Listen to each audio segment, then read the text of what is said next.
Najib Telma, des actualités uniques, dynamiques et renversantes dans le journal TV.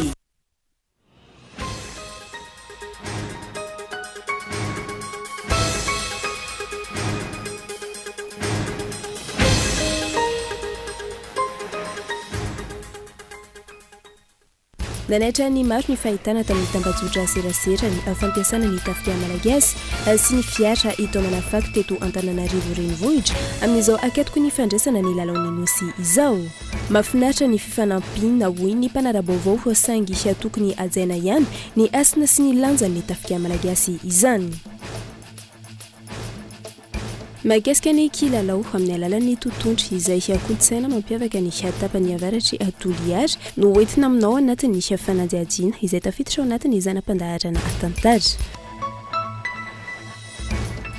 Eo amin'ny maresaka iraisam-pirenena kosa indray 3 andro taoriny namonona ny kandida hirotsaka ho filoham-pirenena Fernando Villavicencio atao Equateur mandridina ny 4 ireo mpitandro ny filaminana nahetsika amin'ny famondrana ireo gadra amin'ny toerana entitra kokoa amin'ny fanaraha-maso. Raha ny fantatra, gadra atao amin'ny toerana io no atoton'ny kotrika ny famonona ilay kandida ho filoham-pirenena atao Equateur. Andindin'izay avy hatrany.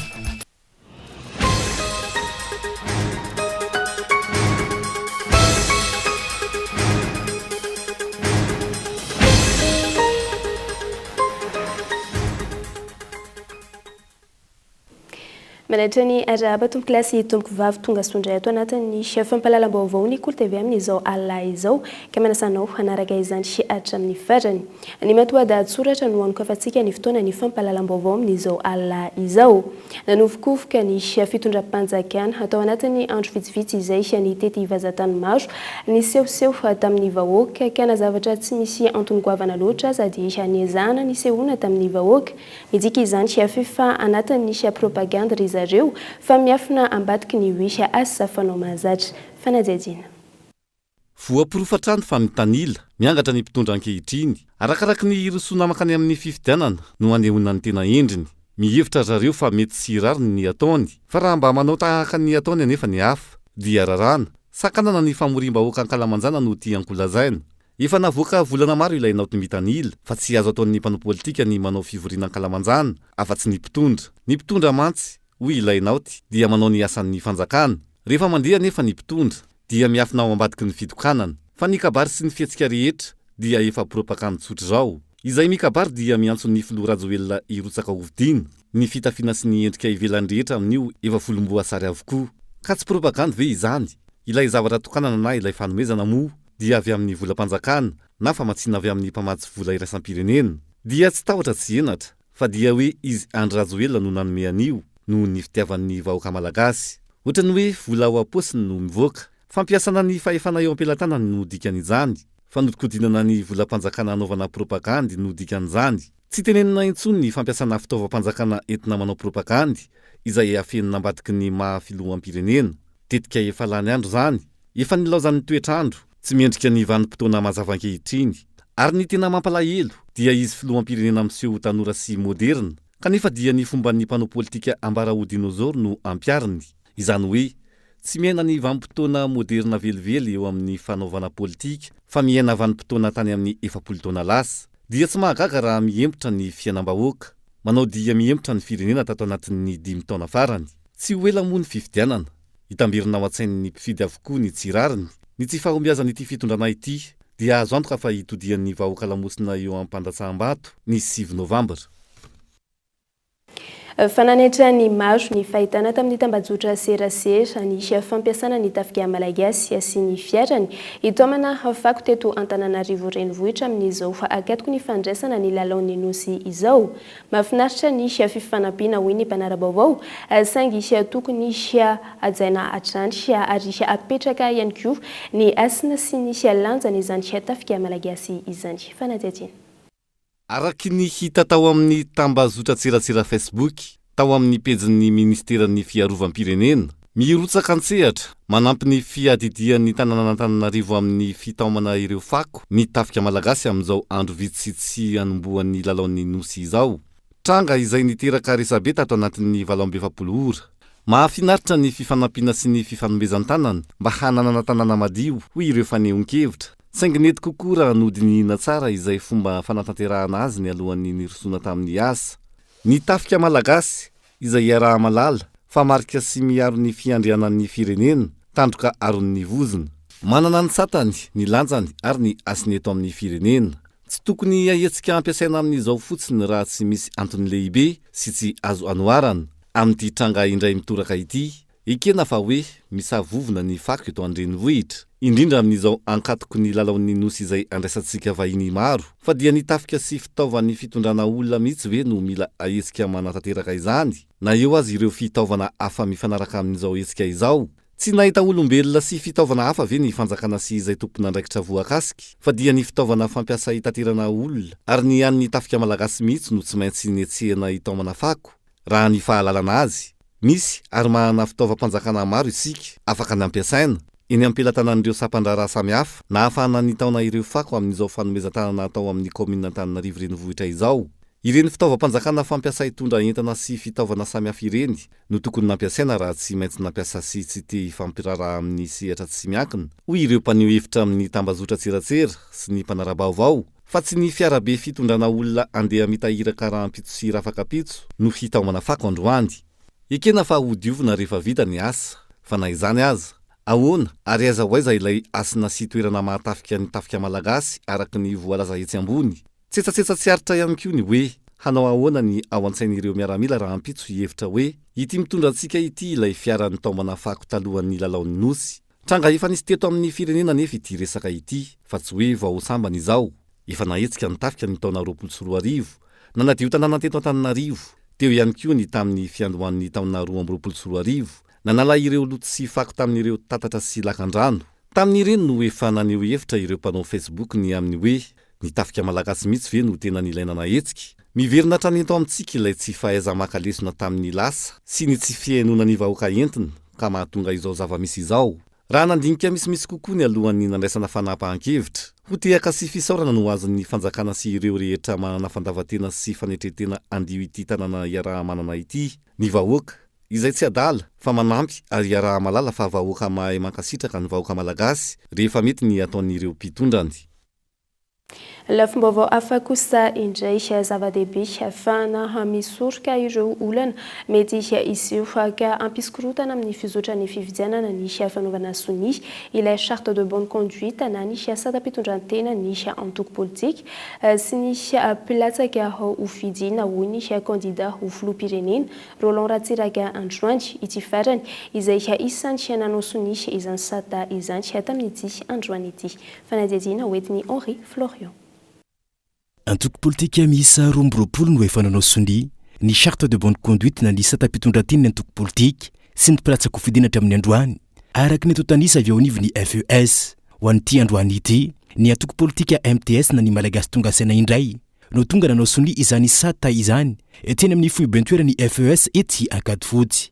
Zava-dehibe ahafahana miroso mankany amin'ny fifidianana madio ny fisian'ity sata ifampifezana ity raha ny fanazavany ny folo nasionaly ny antoko malagasy tonga saina. Misy zavatra maro anatin'izy ity anatin'izy ity kosa ohatra hoe tsy tokony afangaro loatra ny politika sy ny fivavahana fa zany anisan'ny matsapa fa nimbetsaka voafidy fa mbola tsy nampiasa tontolon'ny finoana na fiangonana na fivavahana fa io zany ianao sy Andriamanitra io ka tsy tokony atao fitaovana politika. Zany koa zany anatin'ity zany hoe le izy tsy lalàna fa karazana hoe tsy mpitondrana fifehezantena mba tsy hanao zavatra hafahafa ianao zany de zay anisan'ny hitondran'izay satria mila fahendrena eto Madagasikara mila fitoniana de zay anisan'ny hitondran'izany. Inona moa ny olana fa tsika re mitady fitoniana fa voalazako teo ary indrindrandrindra filaminana ka raha va marakotona rahabe ny tondran'ny filaminana de zany kasitrahako zany satria zadino fa amintsika miteny zao dia anisany zavatra mampitsangana anay mba azahoantsika fifidianana tsara mangarahara ary ekena rehetra. Na tsy lalàna velona aza ity charte de bonne conduite ity fa fampisehoany ny antoko anovany zava-misy eto amin'ny firenena indrindra fa nifanajany ny lalàna velona kosa mampiseho fahavononanao fahavononana toko fahavononan'olona rehetra zay meno anay anyvahoaka malagasy meno anay hoe andao itsika hanao zavatra tsara ampilaminana ampahendrena fa oko zay ny zavatra hafahafa any andafiny na ny États-Unis tsy misy fanaovan'ny soniany rehetra satria ny zareo fifidianana milamina foana any tsisy hoe transition zany fa na république zao mandeha tsara ny agenda politique mandeha tsara hoe tapitra ny mandat am'izao taona zao mandeha ny fifidianana ny ntsika zany misy korontana lava satria tsy voahaja ny lalàna ary ty zany anisan'ny profo mitoka amin'ny tenda hoe mila miezaka manaja lalàna isika raha manaja lalàna zany tsika miena de miena ny olana fa ny problème tsika zany misy andian'olona tsy manaja lalàna tsy manaiky valim-pifidianana nefa ohatra hita normal fa rehefa alohan'ny fifidianana kosa hitanay misy zatra tsy normal de zay mijoro raha ny fantatra ny datin'ny 17 aogositra ho avy izao no voaka amin'ny fomba ofisialy ity charte de bonne conduite ity ary ho ampahafantarina ihany koa ny vahoaka malagasy tsy vaky folo afaka manao sy niatrany antoko politika sy ny pilatsako fidiana mialoha mandritra ary aoriany daty voalaza eo raha ny fanazavany avy eo anivony FES atrany Malagasy maro ankehitriny no mahatsiaro tena ho voafitaka tanteraka noho ny fizakany filoha Andry Rajoelina ny zopirenena frantsay amin'ny fitantanan'ny firenena amin'izao misy fiatraikany goavana amin'ny fampandehanan-draharaha ny zava-misy ankehitriny ary mbola mipetraka hatrany ny mahazana tany antsika raha ny fanehoan-kevitra ireo olom-pirenena nanaovana fanadihadiana.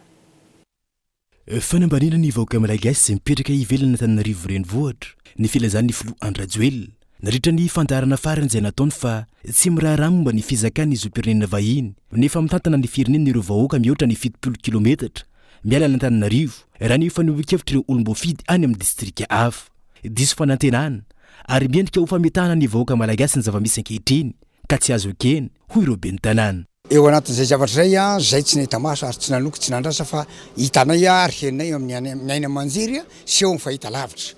Eo anatin'izany zavatra zany atao entre parenthèse fotsiny raha ohatra hoe fidina ben'ny tanàna tahaka anay ka irotsaka ao amin'ny commune hafa kanefa tsy ponina tsy teraka ao amin'ny toerana io tsy azo fidina ho ben'ny tanàna. Zany na ty ambanivohitra no misy anay ka maika ave zany filoham-pirenena aza mamoninahitra anay zany fa raha ohatra hoe nationalité frantsay tokony any amin'ny frantsay no mipetraka fa tsy ty Madagasikara.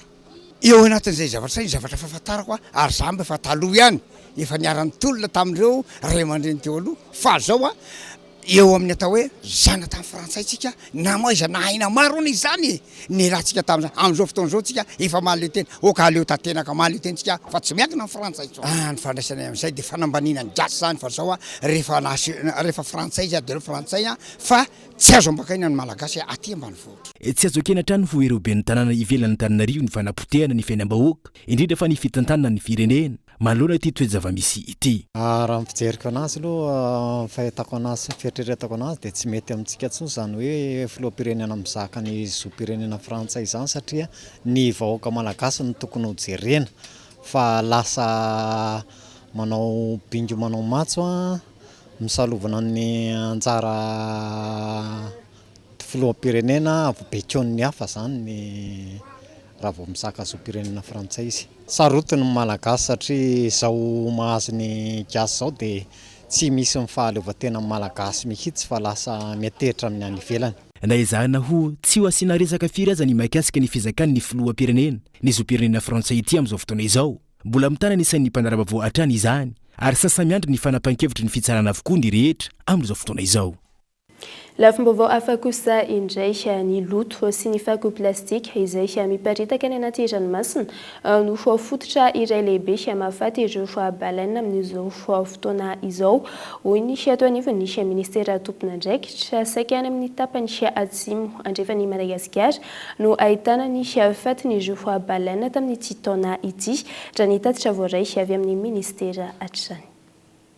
Maro ireo tsindry mianjady amin'ireo trozona na baleine ka miteraka fahafatesana haingana ho azy ireo indrindra ho an'ireo zanatrozona na ny baleno. Ho antsika eto Madagasikara manokana, zanatrozona miisa 5 amin'ireo trozona manodidina ny 5 sy 1 hetsy nandalo teto amintsika no maty tato anatin'ny valivolana monja ka 2 amin'ireo no ato amin'ny faritra Atsimo andrefana. Antony maro no mahatonga ny mety ho fahafatesin'ireo trozona raha ny fanazavan'ny ministry ny Jona sy ny toe-karena manga mandritra ny famelabeararan-kevitra ny arahana amin'ireo mpiantseritra eny fotony eto Toliary. Ny balaina zany misy taona kambana ny zanany dia tsy vitan'le reniny zany no anao l'initiation amin'le anankiroa.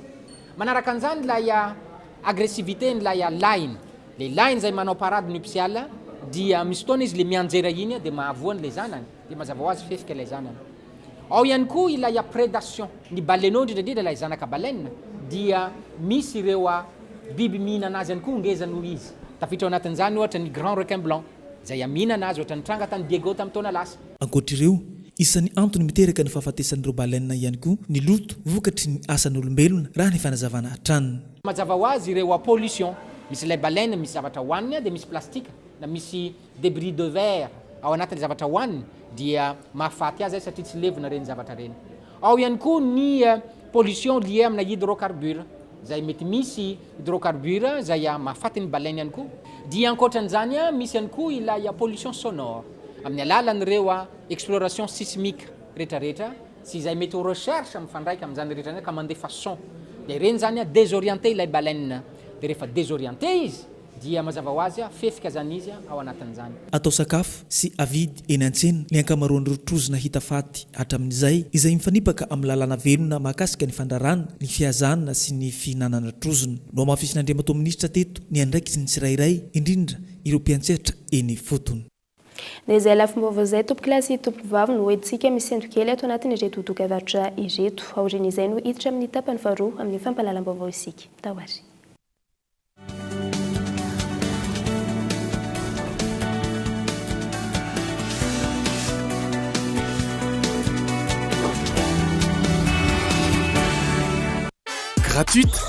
Gratuite. Mais qu'est-ce qui est gratuit? L'installation de la fibre est gratuite jusqu'au 31 octobre. Et maintenant, abonnez-vous vite à la fibre Family ou à la fibre Home ou à la fibre Home Plus. Mira et ses collègues de Telma vous feront plaisir à installer gratuitement votre fibre. Abonnement à partir de 149 000 RTTC par mois. Telma, sa fibre numéro 1 malagasy.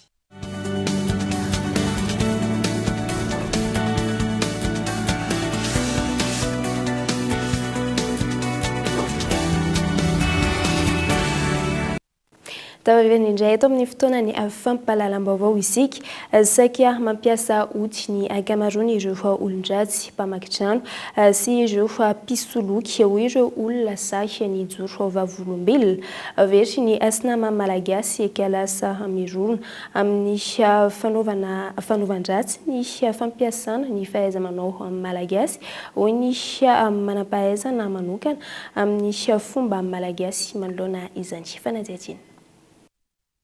Velotaraina manoloana ny tranga tsy fandriampahalemana eny anivon'ny fiarahamonina amin'izao fotoana ny vahoaka malagasy. Anisan'izany ny alabotry sy ny fisolokiana ary ny vakitrano. Saika mampiasa ody ratsy ny ankamaroan'izy ireo raha ny fanazavana toy ny fonoka, maso be tsy mahita, ny fandrekirekena sy ny maro hafa. Tamin'izay tratra le izy zay tsy nareninina mihitsy fa zay rehefa tamin'ny olona taty avelany ny tenenay hoe ahoana varavarakelinareo misokatra sy ny ohatr'izany satria ny entana sisa tsy azony zareo miparitaka teny avelany dia olona nampandrehanay le izy fa zay tsy nareninina. Le izy angera hitanjona ohatsin'ina rehefa sendra ao aminao le tory dia tsy hita sy atao satria ny zareo mampiasa le fonoka dia tsy mareninina ianao. Iny raha le olona lefa niariny aloha ohatrany hoe mampiasa fanafody le olona eo amin'le fotoana le tena fahatorizanao mihitsy le tena hoe fahatorizanao mihitsy zany dia remiko ny torimasina dia eo izy manararotsy. Very ny asin'ny mahamalagasy ka lasa ny fanaovan-dratsy no mibahana ankehitriny hoy ny mpandala ny fomban-drazana. Ny somary manahirana dia lasa ny mpanao ratsy no mibahana amina resaka fomba gasy dia entiny manaovan'ny ratsy ilay izy satria ny olona manao tsara ny ala. Ny olona manao tsara nanadino dia lasa mpanao ratsy isa no mahazovana amina resaka fomba gasy. Resaka fonoka, fandraikirekena, betsaka, maro karazana fomba ratsy ataon'ny olona amina resaka fomba gasy oatra zany.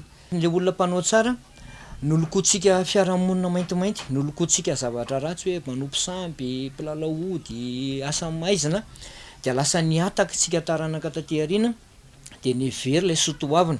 Azadino nefa fa nisy sotoavina ngezabe tao anatina fomba gasy, sotoavina izay nanana rafitra nahafahana nandaminana amina fiarahamonina. Maro ihany koa ny fomba azo atao mba tsy handairan'ireny ody ratsy ireny ho iatrany ny fanazavana. Marisarisa ny fandraisana anjara ny tanora amin'ny fifidianana eto amintsika noho ny tsy fanomezan-danja azy ireo amin'ny fiainam-pirenena sy ny fahitany ny toetra ra ankehitriny. Ireto farany izay naneho hevitra mahakasika ny toetra ra-pirenena ary nanolotra sosikevitra ihany koa fa ho an'ny filoha-pirenena. Fanadaziny Daniela Minorso. Ambany tany tanora manodidina ny 12 hatramin'ny 13 taona, voarakitra anaty lesam-pifidianana eto amintsika, hoy ny tompon'andraikitry ny tanora eo anivon'ny firaisamonim-pirenena safidy. Mbola ny 17 hatramin'ny 17 isanjaton'ireo tanora hatreto no fantatra fa voarakitra anatin'izay lesam-pifidianana izay, raha tokony hananika ny 9 isanjato izany. Ankoatr'izay, vitsy ihany koa ireo tanora samy roso amin'ny fifidianana, no ireto farany mahatsiaro latsa-danja raha ny fanazavana. Ny antony voalohany aloha ny resaka fanabeazana io, ilay kolontsaina demokratika mihitsy no mila volena ao anatin'ny tanora sy ny lanjan'ilay hoe fifidianana. Ny tsy fahafantarana an'izay anisan'ny antony anankiray tsy mamparisika ny tanora, eo ihany koa no hoe indraindraina foana ny tanora hoe ho avy ny firenena fa tsy tompona andraikitry ny ankehitriny, izay izy no tokony manomana an'ilay ho avy. Ny zavatra tsapanay dia maro ny tanora amin'izao fotoana izao no mahatsapa sy mahita hoe tsy dia omendanja ry zareo, dia mieritreritra ry zareo hoe tsy misy dikany akory na hifidy ary zareo, dia mety tsy manantena ihany kory zareo fiovana, dia tsy tsapany koa hoe andraikiny ilay izy. Dia nefa io no andraikitra voalohany rehefa feno 12 taona izy, dia io no andraikitra voaloha raisiny amin'ny maha olo-pirenena anazy satria ny fifidianana no fiandohan'ny demokrasia. Ankilany, isa misedra olana amin'ny fianaky ny kolokolo eo amin'ny tontolon'ny fifidianana eto amintsika ny ankamaroan'ireo tanora, hoy ny teo anivon'ny Transparency International Initiative Madagascar. Antony takian'izy ireo ny siny mangarahara amin'ny tontolon'ny fifidianana ho avy raha ny fanazavana trany. Hiditra amin'ny sehatra amin'ny fifidianana antsika izao ato dia maro ny tsindry, maro ny tranga rehetrarehetra izay manimba ny tontolon'ny fifidianana, dia mitaka izy ireo ny siny fifidianana ekeny rehetra, fifidianana mahitsy, fifidianana mangarahara. Ho fanomezan-danja ny tanora, nisandroany fanomezan-tsehatra azy ireo, ahafahany maneho hevitra mivantana ho an'izay ho filoham-pirenena, ho fanatsarana ny fiainam-pirenena. Telo ambin'ny 10 taona izay nalety Madagasikara, na dia tsy afaka mitoko teny fantatra azy antsika fa tsy nisy tsara voatsangana tao anatin'izay tsikatra, tsy andalam-pandrosoana intsony isika fa andalam-piemorana. Fandimbindimby sy ny savorovoro isan-karazany, savorovoro politika, savorovoro ara-toekarena, tonga natrano ny farim-pianatra malagasy ny sandany ariary, manjaka ny kolikoly, savorovoro ara-piarahamonina ny tsy fisina fandriam-pahalema ny fivangongon'ny mponina tanan-dehibe, ny fanavakavahana izay tsy tapona fenina sy ny sisa sy ny sisa. Mararaka mila fitsabony ty tanindrazantsika ty, inona ny fototra aretiny? Araka ny fomba fijery, olana ara-kolotsaina ny fositra. Ny bahana loatra ny nampitamin'ny fandrosoana amin'ny fivoarana ara-materialy fotsiny ihany. Ny azakazaka nanangana fotodrafitrasy ireo mpitondra, to ny taona vara fasy-voarendrika ny maritra fombiazan'ny fitondrany iray. Tsy ratsy akory ny fanangana toeram-pitsabony na toeram-pianarana na fanamboaran-dalana. Manao ahoana nefa nisy mpitsabo amin'ireny toeram-pitsabony ireny? Inona ny kolotsaina manjaka ao? Kolotsaina mahafantatr'olona, ka raha tsy mahafantatra mpitsabo ianao dia ho fato azy tsy misy mpijery ho mararinao. Kolotsaina kolikoly, izay manome kely mahazo vahana, ny karama mpitsabo raha toetsy zarizary etsy an-daniny, ny mpanarao-pahefana amin'izy ireo manampitrotra ketsakilany. Tsy mety tsondra tompoko io rafi-pampianarana misy eto amintsika io ka asy fanitsiana sy fanaovaozana. Avy aloha ifanaraka amin'ny toetra raha misy eto amin'ny firenena fa tsy terena hanaraka voatolo ny zava-misy any ivelany any. Fa kolikoly reto antitra tselona fa fanety be ny tany, lasa zary vola no teny na aiza doroam-panjakana idiranao. arakoatra ny volaposy lasa ilaina ny mahafatatr'olona lasa zafy fa zarany ratsin'ireo mba manana fahefana kely hoe mba mametra kely asiokafe kely sy ny sisa lasa sandaina vola ny rariny sy nitsy ny eny amin'ny raharam-pisarana lasa vidiana vola ny fifaninanana idirana ho mpiasa-panjakana tsy voaray avetrany izay tsy manam-bola tsy ivina ankalazaina isaka ny 12 aogositra ny andro iraisam-pirenena ho an'ny tanora fikambanana tanora maro omaly no nankalaza izany teto Antananarivo ka isan'ny ady hevitra ny iraisana ny mahakasika ny tanora sy ny fandraisana andraikitra eto amin'ny firenena indrindra eo amin'ny tontolon'ny fifidianana. Ny dosy teny Ankarobato indray androany ny hetsika fivarotana fitaovam-pianarana amin'ny vidiny mirary izay karakarain'ny fikambanana VMMM na ny vehivavy malagasy miara-miainga tanjona amin'ny hetsika ny anampiana ireo ray aman-dren'ny mpianatra sy analana fahasahiranana amin'izao akatoko ny fampidirana mpianatra izao fanazajina. Ireo mponina teny Ankarobato sy ny manodidina indray androany no nisitraka ny hetsika fivarotana fitaovam-pianarana amin'ny vidiny mirary izay nokarakarain'ny fikambanan'ny vehivavy malagasy miara-miainga na ny VMMM. Hetsika manokana izay natao hanampiana ireo ray aman-dreny sahirana amin'ny fampidirana mpianatra raha ny fanazavana. Ity hetsika ataonay ity dia hetsika efa fanaon'ny vehivavy malagasy miara-miainga isan-taona. Dia tamin'ity taona ity sy tena nisandrahaka be nanerana amin'ny faritany iray manontolo manerana amin'ny Madagasikara. Ny tanjonay amin'izy ity moa izany dia fanamavanana ny ray aman-dreny amin'izao fidiran'ny mpianatra izao izay ao anatin'ny vina ao anatin'ny atoko malagasy miara-miainga koa ny fampidirana ny mpianatra rehetra ny ankizy rehetrarehetra ny an-tsekoly.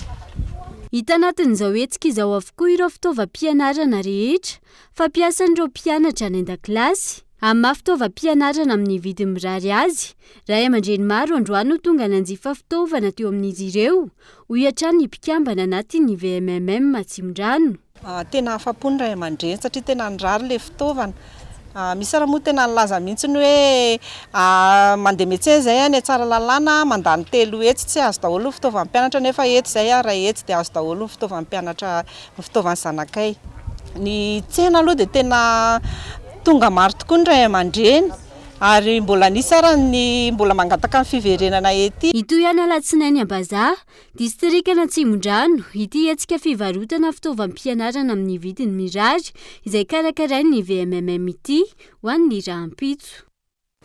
Ny fampitaona atao amin'ny toby androna fokotany fiofio ny vory ireo sojabe avy eo amin'ny faritra Sofia ireo mpianatra ireo fikambanana maro avy amin'ny ny faritra iny no ny fampitaona ny fahenon'izy ireo fa misy olombitsy mangataka ny izarana ny faritra Sofia moa no antony izany fivoriana izany fanajajina.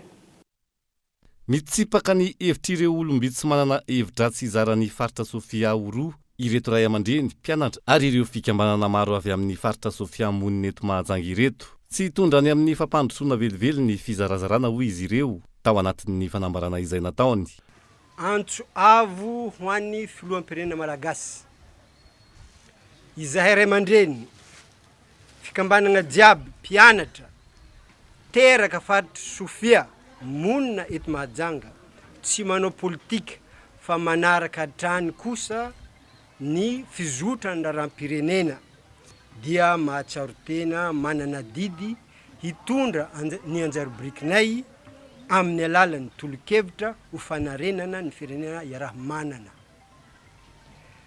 Iaraha-mahita Andriamantoa ny dinga nefa vita eo amin'ny asa ho fampandrosoana ny firenena malagasy ary iaraha-malala koa fa mbola makadiry ny ezaka miandry ny firenentsika ahatongavana amin'izany fandrosoana andraindray ny besiny maro izany ka mitondra ireto tolo-kevitra reto zahay. Ny taona 10 laniera ny malagasy ny lalam-panorenana fototra ijoroan'ny Republika Malagasy fa 4 ka noho izany dia manao antsoavo ampanajana aminao filoham-pirenena ray aman-dreny malagasy rehetra izahay mba hanatanterahana antsakany sy andavany izay voalaza ao anatin'io lalàna fototra io. Tsindrinay manokana amin'izany ny fametrahana ireo ambaratonga pahefana rehetra ao anatin'ny faritra sy faritany izay sehatra fotony afahana maminavina sy mandinika ireo tetikasa takiny zavamisy any an-toerana izay hitondra marina izany fampandrosoana izany. Koa ankehitriny eo anatrehany fikasany sasantsasany hizara ny faritra Sofia ho faritra 2 na 3 ka voizina ety sy 2 fa antoka iray hitondra fivoarana izany dia ambaranay etona fa iray tsy mivaky ny faritra Sofia ary heverinay ho tombony ho anay izany ka tsy pahanay marindrano izany fikasana fizarana izany fa oka mba ny hetahetan'ireo vondron'olona fotony tsy misy fanikiliana tarin'ireo seha-pitondrana misy any an-toerana ara-drazana sy ara-panjakana ny fikasana fizarana eo amin'iny faritra misy anay iny. Manao antso amin'ireo rafi-panjakana misy eto Madagasikara ireto farany ijery izao zava-misy izao manay ny mety isian'ny savorivory ireto zanaky Sofia ireto raha toa ka iroso amin'izany ny mpitondra. Tsy ekena ho izy ireo raha noho ny kajikajy politika no ampitsarahana ny malagasy. Eo amin'ny maresaka iraisam-pirenena kosa indray 3 andro taoriny nisy namonona ny candidat irotsaka ho filoham-pirenena Ferdinand Villasencio tao Équateur manodidina ny 4,000 ireo mpitandro ny filaminana anahitsika amindra ireo gatra tamin'ny toerana iray izay afindra amin'ny toerana entitra kokoa amin'ny fanaraha-maso raha ny fantatra dia gatra tamin'ny toerana io no atony kotrika tamin'ny famonona ity candidat ho filoham-pirenena tao Équateur ity.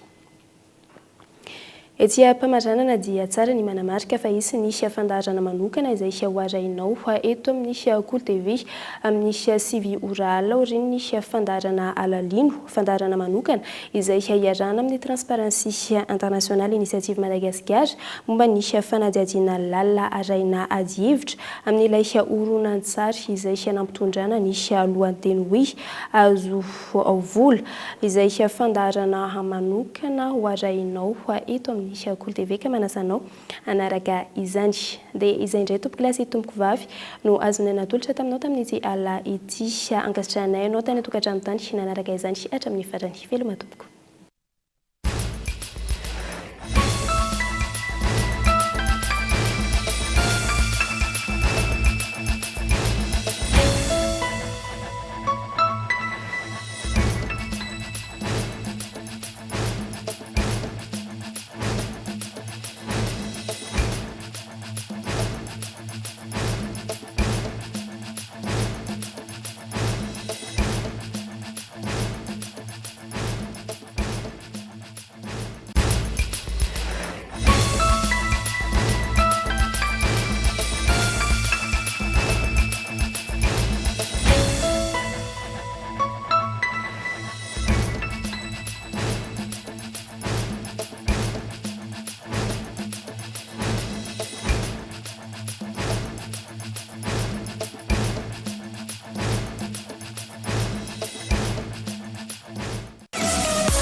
GBT Telma, des actualités uniques, dynamiques et renversantes dans le journal TV.